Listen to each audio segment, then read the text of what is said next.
المعارك اللي كسرت عتاد الجيش الإسرائيلي في حرب أكتوبر. أول صدمة للعدو كانت في معركة العبور 6 أكتوبر 1973. في أقل من 6 ساعات الجيش المصري عبر القناة ودق خط بارليف اللي كانوا بيقولوا عنه مستحيل يتعدى. في المعركة دي لوحدها أكتر من 200 دبابة إسرائيلية اتدمرت، والعدو فقد السيطرة تماما. ده بالنسبة للبر. أما في السماء يوم 6 أكتوبر بدأت الضربة الجوية الأولى. 220 طيارة مصرية كسرت كل الدفاعات في سيناء، وتم تدمير 3 مطارات رئيسية ومدافع صواريخ هوب و20 طيارة غنم.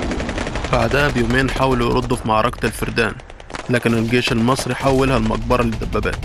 70 دبابة إسرائيلية راحوا في ساعات. أما يوم 9 أكتوبر معركة جبل الطاسة خسروا فيها أكتر من 50 دبابة ومجنزرة. والملحمة الكبرى المزرعة الصينية، جحيم حقيقي لإسرائيل. 150 دبابة راحت في ثواني، و900 جندي بين قتيل وجريح.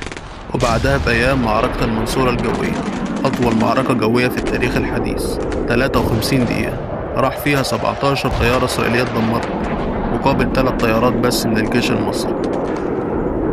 ده جزء بسيط من المعارك اللي رجحت كفة الجيش المصري.